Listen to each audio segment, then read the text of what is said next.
नमस्कार, मैं हूं सचिन श्रीवास्तव और आप मेरे साथ देखेंगे आजमगढ़ और पूर्वांचल से जुड़ी खास खबरें। अगर हमारी खबर आपको अच्छी लगे तो हमारे फेसबुक पेज एबीसी चैनल को फॉलो करें और यूट्यूब चैनल को सब्सक्राइब करें। खबर के प्रायोजक हैं Ginni apparel, complete family shop for apparel shopping, civil lines Azamgarh, नए कलेक्शन की भरपूर रेंज उपलब्ध, GD global school Kartalpur bypass Azamgarh. Admission open classes nursery to 9th and 11th, free admission to nursery to class 5th. Limited time offer. Sarvodaya Public School, Harbanchpur, Ajamgarh. Affiliated to CBSA New Delhi. Admission open classes nursery to class 9th and 11th. और Lifestyle Furniture Belnadi, Azamgarh.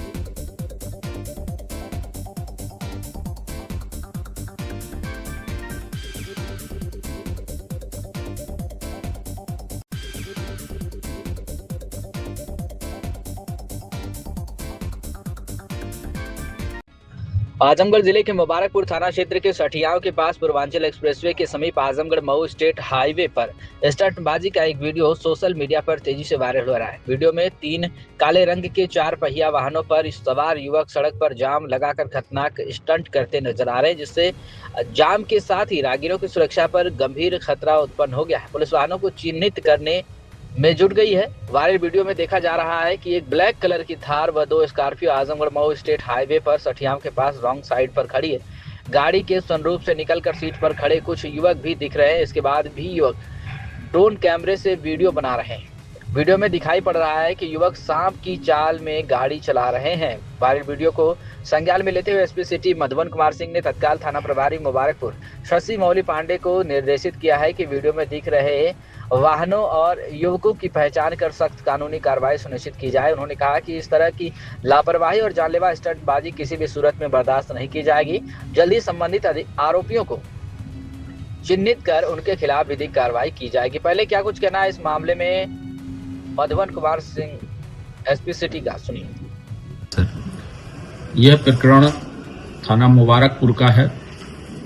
Social media के माध्यम से वहां पर toll के पास एक थार गाड़ी और 2 स्कॉर्पियो काले रंग की, इनसे कुछ लड़के हैं जो रॉन्ग साइड से गाड़ियों को लेकर और उस पर स्टंट करते हुए दिखाई दे रहे हैं।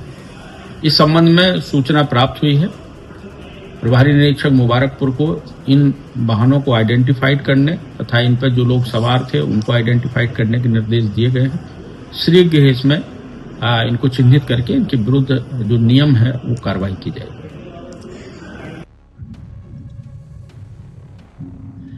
इस मामले में सोशल मीडिया पर वायरल वीडियो का तत्काल संज्ञान लेते हुए थाना मुबारकपुर पुलिस द्वारा पूर्वांचल एक्सप्रेसवे पर यातायात बाधित कर जन सुरक्षा को खतरे में डालने वाले 5 अभियुक्तों को गिरफ्तार किया गया है। घटना में प्रयुक्त वाहन को भी धारा 207 MB एक्ट के तहत सीज कर विधिक कार्रवाई की गई है। प्रकरण के अनुसार सोशल मीडिया पर एक वीडियो प्रसारित हो रहा था, जिसमें कुछ युवक पूर्वांचल एक्सप्रेसवे पर वाहन के सामने खड़े होकर फोटो वीडियो बना रहे थे, जिससे एक्सप्रेसवे पर आवागमन बाधित हो रहा था और अन्य वाहन चालकों की सुरक्षा पर खतरा उत्पन्न हो रहा था। इस गंभीर प्रकरण पर पुलिस अधीक्षक आजमगढ़ के निर्देशानुसार थाना मुबारकपुर पुलिस द्वारा त्वरित कार्रवाई करते हुए वीडियो के आधार पर अभियुक्तों की पहचान सुनिश्चित कर उन्हें गिरफ्तार किया गया।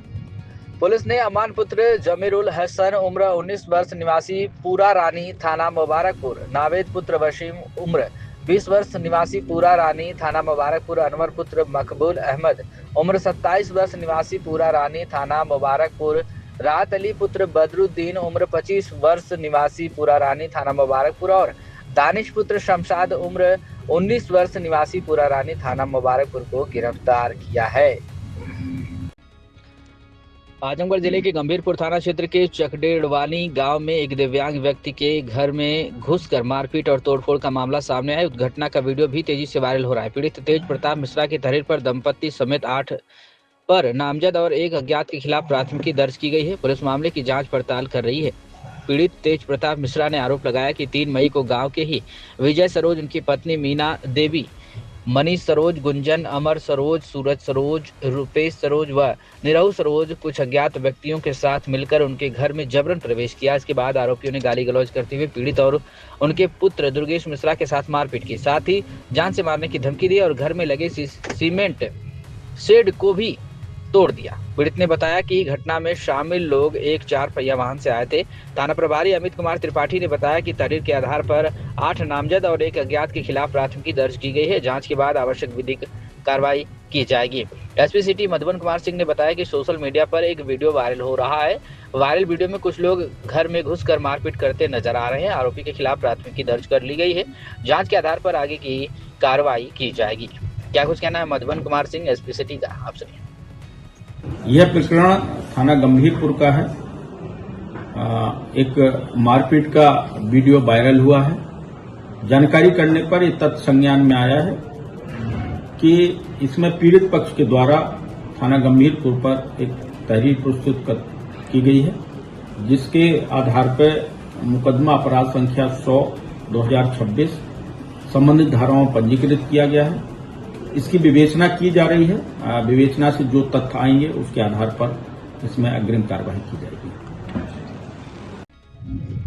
आजमगढ़ जिले में समाज कल्याण विभाग द्वारा संचालित योजनाओं को जमीनी स्तर पर परखने के उद्देश्य से अनुसूचित जाति एवं जनजाति आयोग के उपाध्यक्ष का जनपद दौरा प्रस्तावित था, लेकिन अव्यवस्था के चलते वह कार्यक्रम में शामिल नहीं हो सके। उनके अधिकृत प्रतिनिधि के रूप में भाजपा नेता श्याम सुंदर चौहान ने सर्किट हाउस में प्रेस वार्ता कर कार्यक्रम की जानकारी दी और निर्धारित स्थलों का दौरा किया। श्याम सुंदर चौहान ने बताया कि आयोग के उपाध्यक्ष का उद्देश्य जिले में संचालित कल्याणकारी योजनाओं की वास्तविक स्थिति का आकलन करना था। अस्वस्थ होने से उनके न पहुंच पाने पर उन्हें प्रतिनिधि बनाकर भेजा गया है और वह सभी निर्धारित कार्यक्रमों में भाग लेकर जिम्मेदारी निभा रहे हैं। उन्होंने कहा कि उत्तर प्रदेश अनुसूचित जाति एवं जनजाति आयोग अधिनियम 1995 के तहत आयोग की जो शक्तियां प्राप्त हैं उनके आधार पर SC/ST समाज के आर्थिक, सामाजिक और शैक्षिक विकास के साथ ही उन पर होने वाले अत्याचारों की रोकथाम के लिए कार्य किया जाता है। इसी क्रम में जहानागंज विकास खंड के दौलताबाद गांव और हथौटा ग्राम सभा की पद्दिनियापुरवा में कार्यक्रम आयोजित कर ग्रामीणों से सीधा संवाद किया गया। इस दौरान लोगों से पूछा गया कि सरकारी योजनाओं का लाभ उन्हें मिल रहा है या नहीं, और यदि नहीं मिल रहा है तो उसके पीछे क्या कारण है। दौरे के दौरान ग्रामीणों ने छात्रवृत्ति, वृद्धा पेंशन और जल निकासी जैसी समस्या उठाई। प्रतिनिधि ने मौके पर मौजूद अधिकारियों को निर्देश दिया कि इस समस्याओं का नियमानुसार शीघ्र निस्तारण सुनिश्चित किया जाए। उन्होंने कहा कि आयोग का उद्देश्य सिर्फ योजनाओं की समीक्षा करना ही नहीं बल्कि जरूरतमंदों तक उनका लाभ पहुंचाना और किसी भी प्रकार के शोषण की स्थिति में त्वरित कार्रवाई सुनिश्चित करना है। क्या कुछ कहना है श्याम सुंदर चौहान प्रतिनिधि का, आप सुनिए।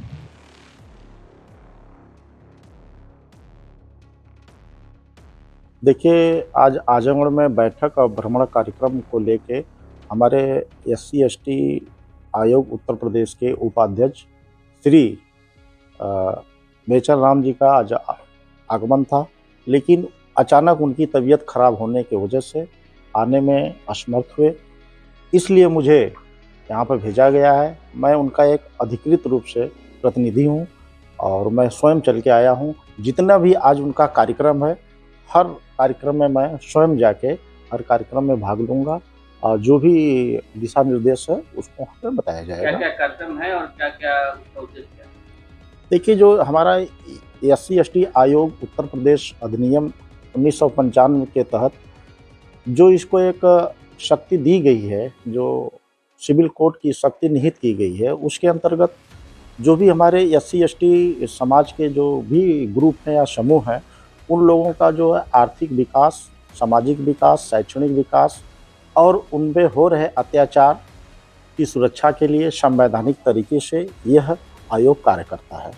उसी उद्देश्यों को लेके हम लोग जो है आज हमारे माननीय उपाध्यक्ष महोदय जो है आजमगढ़ में भ्रमण और बैठक कार्यक्रम दलित बस्तियों में लगाया गया था और उनके अस्वस्थ होने के वजह से आज वो स्वयं नहीं आ पाए, लेकिन जो भी कार्यक्रम लगा है उसमें मैं भाग लेने जा रहा हूं और उन लोगों से हम लोग को जानकारी प्राप्त करना है कि जो भी सरकार की कल्याणकारी योजनाएं चल रही वह धरातल पर उसको उसमें उसका उपयोग हो रहा है कि नहीं हो रहा है, धरातल पर उसको क्या फ़ायदा मिल रहा है, नहीं मिल रहा है, तो किन कारणों से नहीं मिल रहा है। जो भी लोग किसी व्यक्ति द्वारा या किसी भी शासन प्रशासन के व्यक्ति द्वारा अगर किसी भी व्यक्ति का नियम विरुद्ध जो है कोई शोषण किया जा रहा है, तो उसके जानकारी प्राप्त करके आयोग से उस पे जो है प्रभावी कार्रवाई कराना। किस विकासखंड में कार्यक्रम है और क्या करते हैं? आज ये जहानागंज जो विकास का खंड है वहाँ पे एक कार्यक्रम है और वहाँ के अंतर्गत एक दो गांव आते हैं। दौलताबाद दौलताबाद में है और एक हथौठा ग्राम सभा के अंदर जो है पद्मिनिया पुरवा बोला जाता है उसमें है, और एक जगह कार्यक्रम है, वहाँ पे 2 बजे से कार्यक्रम संपन्न होगा। विपक्ष लगातार और आरोप लगाता है कि योगी सरकार में एससी एसटी के उनको दबाया जाता है, उनका शोषण किया जाता है, न्याय नहीं मिल पाता है उनको समय पर, क्या कहेंगे? नहीं, ऐसा कुछ नहीं है। जो भी जानकारी हम लोग तक आती है हमारे आयोग तक आती है, तो आयोग के द्वारा जो भी नियमावली है उस पर प्रभावी कार्रवाई होती है और जो भी लोग इसमें उस कार्यवाही के तहत दोषी पाए जाते हैं तो उनके खिलाफ दंडात्मक या बर्खास्तगी या निलंबन का कार्रवाई कराने की सिफारिश की जाती है। खबर आजमगढ़ से। समाज कल्याण विभाग ने शासन द्वारा 10 शिक्षकों के वेतन भुगतान पर लगाई रोक के बाद भुगतान कर दिया। अरुण कुमार सिंह ने इसकी शिकायत मंडलायुक्त से की। मंडलायुक्त के निर्देश पर डीएम ने जिला समाज कल्याण विभाग में वित्तीय अनियमितताओं और सहायक अध्यापकों वेतन भुगतान की जांच सीडीओ की अध्यक्षता में गठित टीम से कराई। जांच में आरोपों की पुष्टि होने पर डीएम ने कार्रवाई की संस्तुति के साथ अपनी रिपोर्ट शासन को भेज दी है। सीडीओ परीक्षित खटाना ने बताया कि शिकायत मिलने पर डीएम के निर्देश पर यह जांच की गई थी। हमारी ओर से जांच कर रिपोर्ट डीएम को सौंप दी गई है। रिपोर्ट क्या है हम इस बारे में कुछ भी नहीं बता सकते। अब डीएम साहब की ओर से रिपोर्ट को मंडलायुक्त और शासन को भेजा गया है। शिकायतकर्ता अरुण कुमार सिंह ने 20 फरवरी को दिए गए प्रार्थना पत्र में आरोप लगाया था कि जिला समाज कल्याण अधिकारी और उनके पटल सहायक द्वारा शासकीय धन का दुरुपयोग किया गया। सहायक अध्यापकों की जो नियुक्तियां शासनादेश के विपरीत की गई थी उन्हें शासन से रोक लगने के बाद भी भुगतान कर दिया गया। मंडलायुक्त के निर्देश पर डीएम ने मुख्य विकास अधिकारी की अध्यक्षता में गठित समिति जिसमें जिला विकास अधिकारी और मुख्य कोषाधिकारी शामिल थे से पूरे मामले की जांच कराई। जांच के दौरान शिकायतकर्ता और संबंधित विभागीय अधिकारियों से साक्ष्य और अभिलेख लिए गए। जांच में सामने आया कि कुछ सहायक अध्यापकों की नियुक्तियां अवैध हैं, जिस पर शासन ने उनके वेतन भुगतान पर रोक लगा दिया था। इसके बावजूद उन्हें वेतन का भुगतान किया गया। इस प्रकार कुल 10 अध्यापकों के लगभग 51.46 लाख रुपए का भुगतान अनियमित रूप से किए जाने की पुष्टि हुई है। आख्या में अभी कहा गया है कि इन मामलों से संबंधित प्रकरण पहले ही उच्च न्यायालय में विचाराधीन रहे हैं। डीएम रविंद्र कुमार ने जांच रिपोर्ट के साथ कार्रवाई की संस्तुति कर शासन को भेज दिया है। जौनपुर विधायक सुषमा पटेल ने विधानसभा में समाज कल्याण विभाग में 2014 के बाद नियुक्तियों का ब्यौरा मांगा था। शासन स्तर से तब इसकी जांच कराई गई। पीएससी से कराई गई जांच में 42 शिक्षक फर्जी पाए गए।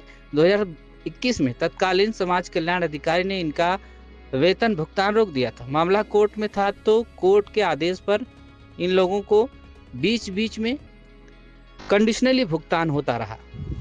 2023-24 में शासन के निर्देश पर 17 शिक्षकों के खिलाफ प्राथमिकी दर्ज कराई गई। शेष बचे 25 शिक्षकों पर 2025 में प्राथमिकी दर्ज कराई गई। इतना ही नहीं, शासन ने दिसंबर 2025 में इनके अनुमोदन को भी निरस्त कर दिया। इसके बाद भी विभाग ने कोर्ट के किसी आदेश का हवाला देते हुए जनवरी 2026 में 10 शिक्षकों के वेतन का भुगतान कर दिया। सबसे बड़ी बात तो यह है कि जब काउंटर दाखिल करने की बात आई तो वेतन भुगतान की बात को छिपाकर मार्च 2026 में न्यायालय में काउंटर भी दाखिल कर दिया। जानकारी के मुताबिक समाज कल्याण की जिन नियुक्तियों पर किए गए वेतन भुगतान को लेकर जांच की गई, यह नियुक्तियां 2010 से पहले की थी। इनका शासन से अनुमोदन 2016 के बाद मिला था। नियुक्तियों के बाद रामनयन राय नाम के व्यक्ति ने इन शिक्षकों के अनुमोदन को फर्जी करार देते हुए इनकी शिकायत कर दी। इस शिकायत पर जब जांच हुई तो 30 शिक्षकों का अनुमोदन फर्जी पाया गया। मीडिया से बातचीत के दौरान समाज कल्याण अधिकारी राजेश चौधरी ने खुद को बेकसूर बताया। उच्च अधिकारी का कहना है कि वेतन का भुगतान माननीय उच्च न्यायालय के आदेशों के अनुपालन में किया गया था। उन्होंने पैसे लेकर काम करने के आरोपों को गलत करार दिया। जब उनसे सीडीओ और डीएम की रिपोर्ट में दोष सिद्ध होने के बारे में पूछा गया तो उन्होंने कहा कि उन्हें अभी तक ऐसी किसी रिपोर्ट की आधिकारिक जानकारी नहीं मिली है। ऊपर आरोप लगा है कि शिक्षकों का 53 लाख के गबन का मामला है, 51 लाख का, उसमें भी आरोप लगा है कि आपके द्वारा पैसा लेकर वो शिक्षकों का वेतन निर्गत किया गया है। क्या है पूरा मामला, क्या सच्चाई? नहीं, पैसा लेकर निर्गत किया गया आरोप 100% गलत है। बाकी उनका जो 2023 में FIR हुआ था, इसके बाद कोर्ट के अनुमति से उनके वेतन का भुगतान किया जा रहा था और इधर 2025 में जब फिर जांच हुई, जांच में वो फिर से जब अवैध पाए गए थे तो पुराने कोर्ट ऑफ कंटेम्प्ट फिर उन्होंने मेरे खिलाफ किया था और विधिक राय लेकर के हाई कोर्ट के अस्थायी व्यवस्था से विधिक राय लेकर के उसका भुगतान किया गया है। सर, जब शासन से आपको लेटर आया था जी, भुगतान नहीं करना है, इसके बाद भी सर आपने जो लेटर डीएम को दिया उसमें बोले कि हम सिर्फ फरवरी मार्च का किए हैं, नवंबर तक का किए हैं, जो कि फरवरी से लेके आपने मई तक का पूरा भुगतान कर दिया गया, आपके द्वारा कर दिया गया था। हमारे खिलाफ कोर्ट ऑफ कंटेम्प्ट हुआ था, उसी के दरमियान किया गया है। जब कंटेम्प्ट का हुआ होता तो भुगतान ना होता। शिकायतकर्ता अरुण सिंह का कहना है कि आप पैसा लेकर उनका भुगतान किया है। तो ये शिकायत तो लोग यही करेंगे, शिकायत के लिए कोई जांच में आरोपों चाहिए की पुष्टि भी हो गई है। अच्छा सर, जो सीडीओ द्वारा जांच में आरोपोों की पुष्टि भी की गई है। जानकारी हमको नहीं है। आपकी जानकारी नहीं। डीएम साहब द्वारा आपके आरोप सिद्ध हो गया है, 51 लाख का भुगतान हुआ है। ये जानकारी भी हमको नहीं। खबर आजमगढ़ से, जहां सोमवार को भारत विकास परिषद एलीट शाखा आजमगढ़ के नए सत्र का दायित्व शपथ ग्रहण समारोह रोडवेज स्थित एक होटल में आयोजित किया गया। कार्यक्रम का शुभारंभ वंदे मातरम के गान और भारत माता व स्वामी विवेकानंद के चित्र पर माल्यार्पण एवं दीप प्रज्वलित कर किया गया। समारोह में काशी प्रांत के उपाध्यक्ष विष्णु सेठ, महासचिव डॉक्टर सचिन अग्रवाल एवं काशी प्रांत संरक्षक विकास रत्न अशोक अग्रवाल मुख्य रूप से उपस्थित रहे। इन प्रांतीय पदाधिकारियों की देखरेख में ही नई कार्यकारिणी का विधिवत शपथ ग्रहण संपन्न हुआ। काशी प्रांत के दायित्वधारियों द्वारा नवनिर्वाचित पदाधिकारियों को उनके कर्तव्यों की शपथ दिलाई, जिनमें मुख्य रूप से अरविंद अग्रवाल अध्यक्ष, सचिव पंकज अग्रवाल, कोषाध्यक्ष गगन अग्रवाल, महिला सहभागिता मनीला अग्रवाल और इसके पश्चात नवनिर्वाचित अध्यक्ष अरविंद अग्रवाल ने अपनी टीम का विस्तार करते हुए गतिविधि संयोजकों में मनीला अग्रवाल, प्रिय बंदिता बर्नवाल, शुभम बर्नवाल, गौरव मित्तल एवं श्रेय अग्रवाल को पद एवं गोपनीयता की शपथ दिलाई। परंपरा का निर्वहन करते हुए निवर्तमान कार्यकारिणी के सदस्यों ने पूर्व अध्यक्ष रमेश अग्रवाल, पूर्व सचिव राजेश अग्रवाल, पूर्व कोषाध्यक्ष शिखा अग्रवाल एवं पूर्व महिला सहभागिता पूजा अग्रवाल ने नए पदाधिकारियों को माल्यार्पण कर और परिषद का पिन प्रदान कर जिम्मेदारी सौंपी। इस अवसर पर काशी प्रांत के जिला समन्वय बद्री प्रसाद गुप्ता, संरक्षक सिद्धार्थ सिंह, देवेश दुबे, सीताराम पांडे सहित एलीट शाखा के समस्त सदस्य और गणमान्य नागरिक उपस्थित रहे। कार्यक्रम का समापन सामूहिक राष्ट्रगान के साथ हुआ। सर्वप्रथम तो मैं अपना परिचय देना चाहूँगा। मैं डॉक्टर सचिन अग्रवाल, काशी प्रांत NCR 2 का प्रांतीय महासचिव वर्तमान सत्र 26-27 का हूँ। आज हम लोग आजमगढ़ की एलीट शाखा के नए सदस्यों को दायित्व ग्रहण कराने के उपलक्ष्य में उपस्थित हुए हैं। हमारे साथ प्रांतीय उपाध्यक्ष विष्णु भैया और मैं आया हुआ हूँ काशी प्रांत की तरफ से। काशी प्रांत नए दायित्वधारियों को दायित्व दिलवाने के साथ ही साथ यह उम्मीद करती है कि वर्ष पर्यंत वह हमारे 5 सूत्र पे अपने कार्य करते रहेंगे तथा प्रांत द्वारा निर्धारित समय समय पर विभिन्न क्षेत्रों के कार्यों को जो उन्हें संपादित करने के लिए दिया जाता है वो करते रहेंगे और काशी प्रांत के गौरव को, मान को, सम्मान को निरंतर बरकरार रखते हुए ऐसे कोई भी कार्य नहीं करेंगे जिनमें किसी भी प्रकार से काशी प्रांत को ठेस पहुंचे। सदैव काशी प्रांत यह उम्मीद करता है कि भारत विकास परिषद का नाम और प्रचार प्रसार काशी प्रांत के बैनर के अंतर्गत शाखाएं निरंतर करती रहें, ऐसी हम उम्मीद करते हैं। नई टीम को तो मैं शुभकामना देने के साथ साथ ये कहूँगा कि जो भी प्रांत उन्हें निर्देशित करता है उन कार्यों को अवश्य करें। हमारे 5 सूत्र पे वह निरंतर प्रगतिरत रहें। हमारे कुछ ऐसे प्रकल्प हैं जिनको हमारी वो एक पहचान बन चुकी है, जैसे भारत को जानो, ये हमारे समूह गान प्रतियोगिता, ये हमारे ऐसे कार्यक्रम हैं जो कि पूरे भारत में आज बच्चा बच्चा विद्यालयों में इन कार्यक्रमों के द्वारा भारत विकास परिषद को पहचानता है। तो ऐसे कार्यक्रमों को और विस्तार करें और उसके द्वारा हमारी छवि को आगे बढ़ाते रहें। सर्वप्रथम मैं अपने शीर्ष नेतृत्व एवं अपने सभी सदस्यों का आभार प्रकट करूंगा कि जिन्होंने मुझको इस दायित्व के लिए चुना, जिसका मैं पूरे क्षमता के साथ निर्वहन करने का प्रयास करूंगा। और मैं चाहूंगा कि ये संस्था निर्बाध गति से आगे बढ़ती रहे और मैं इस संस्था के द्वारा पेयजल की व्यवस्था, समाज में वृद्धा आश्रम में व्यवस्था, अनाथ आश्रम की व्यवस्था सुदृढ़ देखने का एवं जहाँ जहाँ भी हमको समाज में आवश्यकता महसूस होगी हमारी, मैं उसको पूरा करने का प्रयास करूँगा।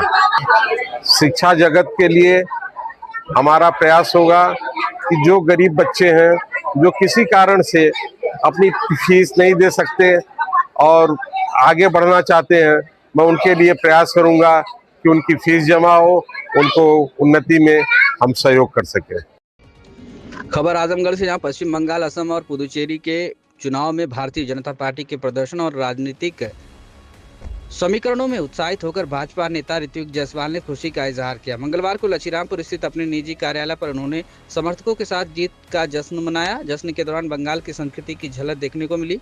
ऋत्विक जायसवाल ने समर्थकों का मुंह सफेद रसगुल्ला से मीठा कराया और बंगाल के प्रसिद्ध व्यंजन झालमुरी का वितरण किया। इस दौरान कार्यालय जय श्री राम और भारत माता की जय के नारों के साथ गूंज उठा। ऋत्विक जायसवाल ने विपक्षी दलों पर तीखा हमला बोलते हुए उन्होंने कहा कि अब वह समय बीत गया है जब कुछ खास परिवारों या दलों का दबदबा चलता था। जनता ने अराजकता को नकार दिया है। बंगाल से उठी यह लहर अब उत्तर प्रदेश के कोने कोने में पहुंचेगी। उन्होंने विश्वास जताया कि आने वाले समय में आजमगढ़, जो कभी विपक्ष का गढ़ माना जाता था, यहाँ भी पूर्ण रूप से कमल खिलेगा। कहा कि प्रधानमंत्री मोदी और मुख्यमंत्री योगी आदित्यनाथ की नीतियों के कारण जनता का विश्वास भाजपा पर बढ़ा है। इस कार्यक्रम के माध्यम से आगामी चुनाव के लिए कार्यकर्ताओं में नए जोश का संचार करने की कोशिश भी की गई। जश्न के दौरान मौजूद समर्थकों ने एक दूसरे को मिठाई खिलाकर बधाई दी और पार्टी की मजबूती का संकल्प लिया। आज हमें यह बताते हुए बहुत खुशी हो रही कि भारतीय जनता पार्टी पश्चिम बंगाल में जिस तरह से प्रचंड जीत हासिल की है, जिस तरह से बंगाल के चुनाव में भारतीय जनता पार्टी का प्रदर्शन रहा है, वो प्रदर्शन निश्चित रूप से बहुत ही सराहना के योग्य है। भारतीय जनता पार्टी के जीत की आप सभी देशवासियों को मैं हार्दिक बधाई एवं शुभकामनाएं देता हूं। यह जो जीत है वो राजनीतिक दल की जीत नहीं है, बल्कि भारत के विकास की जीत है। सशक्त भारत के निर्माण को लेकर के जो संकल्प है, उस संकल्प की जीत है।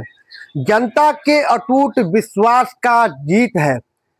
जिस तरह से भारतीय जनता पार्टी ने पश्चिम बंगाल में अपना प्रदर्शन किया है, जनता में बहुत बड़ा आक्रोश था। जो वहां की आताताई सरकार थी, जिस तरह से वो सरकार वहां के लोगों पर जुल्म करती थी, उस जुल्म से ऊब करके भारतीय जनता पार्टी का चयन वहां की जनता ने किया है। क्योंकि भारतीय जनता पार्टी भारत को सशक्त, शक्तिशाली, समृद्धशाली, वैभवशाली राष्ट्र के निर्माण हेतु जो भारतीय जनता पार्टी का संकल्प है, जनता का उस संकल्प पर अटूट विश्वास है। यह किसी राजनीतिक दल का जीत नहीं, बल्कि जनता के विश्वास का जीत है। अभी अभी पीछे बीते हुए चुनाव की अगर बात करें तो बिहार में भी कभी लोगों का दबदबा हुआ करता था। बंगाल में भी 15 साल से ममता बनर्जी जी की सरकार थी। आज की स्थिति है कि ममता बनर्जी जी स्वयं भवानीपुर से अपना चुनाव 15,000 से ज्यादा वोटों से हारी हैं।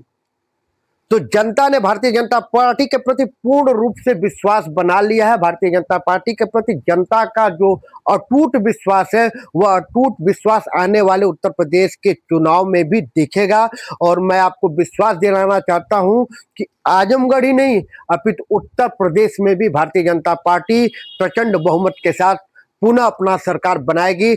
उदाहरण के तौर पे आप देख सकते हैं कि असम में जिस तरह से तीसरी बार सरकार बनने जा रही है, पांडिचेरी में भी जो भारतीय जनता पार्टी का प्रदर्शन रहा, या महाराष्ट्र के, गुजरात के जो निकाय चुनाव थे, जो उपचुनाव थे, उस चुनाव का जो परिणाम है वो इस बात का संकेत देता है कि आने वाले समय में 20 से ज्यादा राज्यों में भारतीय जनता पार्टी की सरकार है। तो जो उत्तर प्रदेश है, उत्तर प्रदेश तो वैसे भी योगी जी का राज है, जहां के लिए यह माना जाता है कि जो सशक्तिकरण का जो संदेश है, जो जनता में यह था, जो जनता डरी हुई थी, सहमी हुई थी, जहां पे गुंडागर्दी थी, जीरो टॉलरेंस की सरकार जो भारतीय जनता पार्टी के हमारे उत्तर प्रदेश में हमारे पूज्य योगी जी महाराज के तत्वाधान में जो सरकार चल रही है, उस पर उत्तर प्रदेश का नहीं, भारत के जिस राज्य में योगी जी जाते हैं वहां के लोग योगी जी को जिस तरह से सम्मान देते हैं, तो आप भारतीय जनता पार्टी के तहत आप उत्तर प्रदेश में सिर्फ योगी जी के बारे में न पूछे, पूरे भारत में, पूरी दुनिया में योगी जी का डंका बज रहा है। तो आप कह सकते हैं कि आने वाले समय में उत्तर प्रदेश तो छोड़िए, पूरे भारत में भारतीय जनता पार्टी का राज होगा, क्योंकि यहाँ की जनता ने विकास को चुना है, न कि आतंक को। तो विकास की जीत है और आने वाले समय में उत्तर प्रदेश में भी हम प्रचंड बहुमत में आएंगे।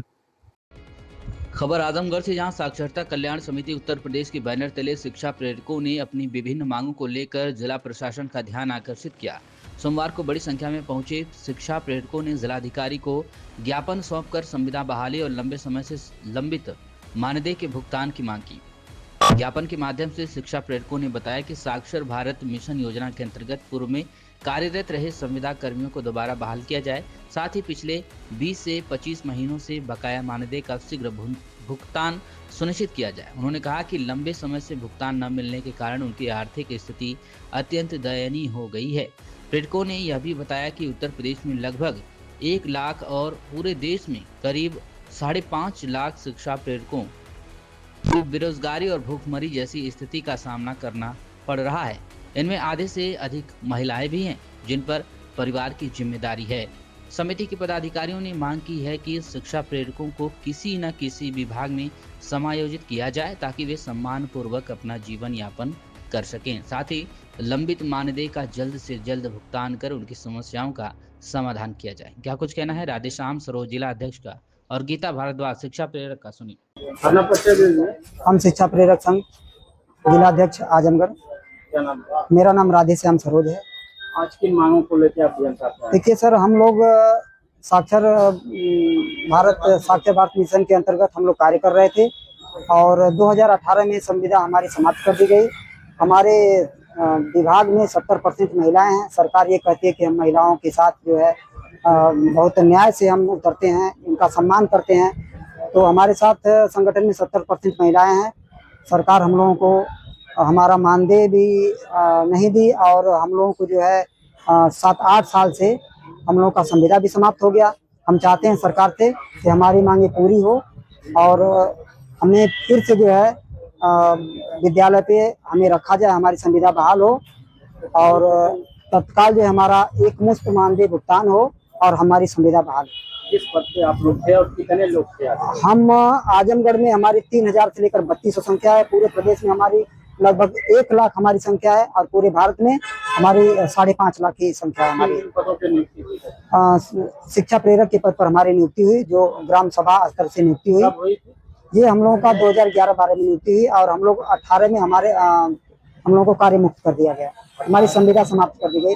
यानी हम लोग 8-8, 9-9 साल कार्य करके अब हम लोग किधर जाएं सरकार से, ये हमको जो है बहुत पैसा भी बकाया है। ये हमारी समस्या जो है। हम लोग 8-9 साल कार्य किए, उसके बाद हमारी संविदा समाप्त कर दी गई।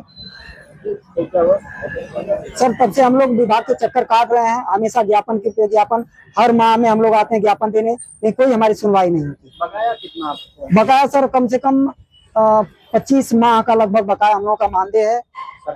सरकार अभी नहीं दे रही है और वो भी अल्प मानदेय 2000 के मानदेय पर हम लोग कार्य करते हैं।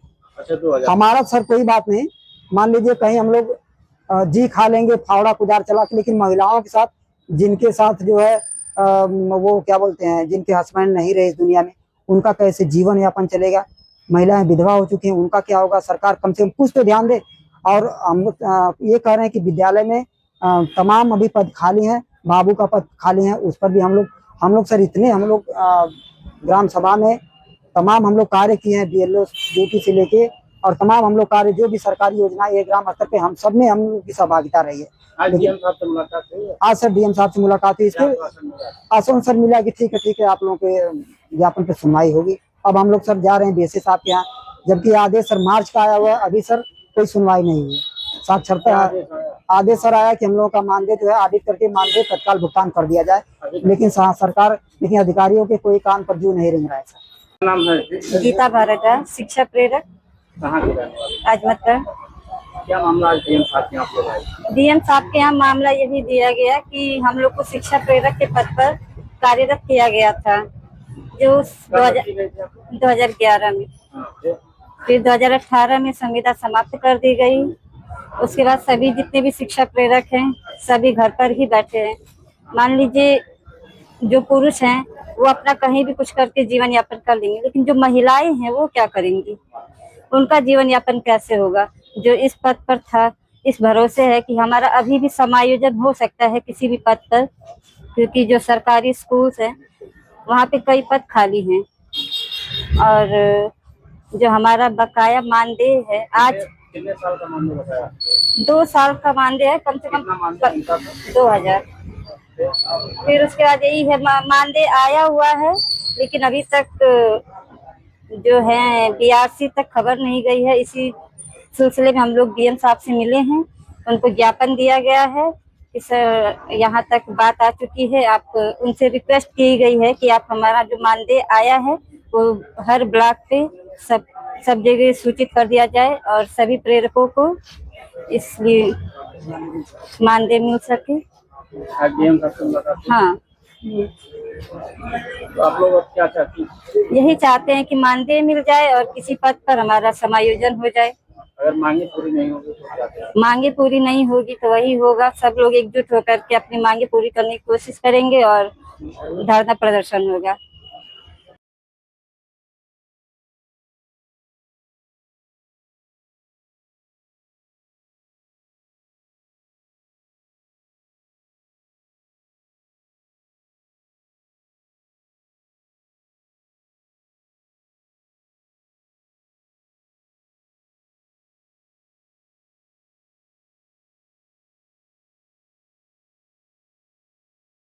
सर्वोदय पब्लिक स्कूल आजमगढ़ में आपका स्वागत है, जहां हर दिन एक नई शुरुआत होती है।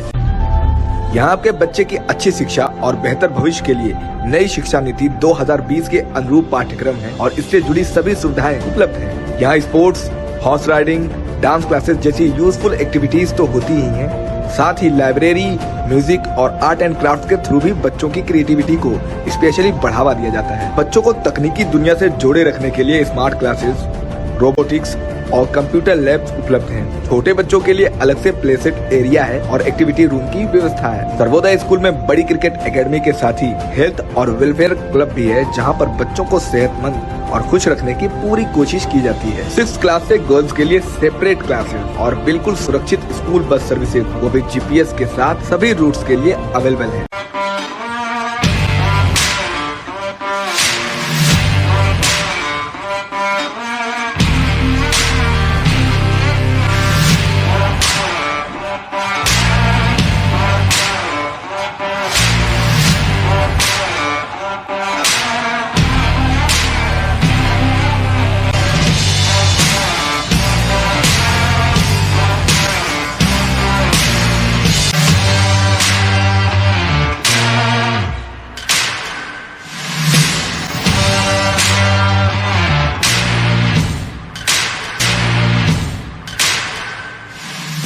GD Global School, Kartalpur Bypass, Azamgarh. Admissions open for session 2026 to 27. Classes nursery to 9 and 11 Science, Commerce, Humanities. Free admission for classes nursery to 5th. Limited time offer. Contact us 9455211111 8795244555. Website www.gdglobalschool.in. Limited seats available. Apply now. Lifestyle furniture, Belnadi, Azamgarh. सभी प्रकार के furniture एवं electronic सामानों की भरपूर range उपलब्ध। हमारे यहाँ EMI की सुविधा 0% ब्याज पर उपलब्ध। इलेक्ट्रॉनिक सामानों में LED TV, refrigerator, washing machine, air conditioner, air cooler, deep freezer, water cooler, mixer juicer, iron, fan, induction, battery, inverter, electric geyser, gas geyser, आटा चक्की इत्यादि। फर्नीचर के सामानों में बेड, गद्दा, सिंगारदान, अलमीरा, sofa, table, chair, rack, stool, संदीली, सीढ़ी, डाइनिंग टेबल, झूला आदि। शादी विवाह की हो तैयारी या ऑफिस और घर के लिए सामानों की करनी हो खरीदारी, पहुँचिए लाइफस्टाइल फर्नीचर, बेलनाडी, आजमगढ़।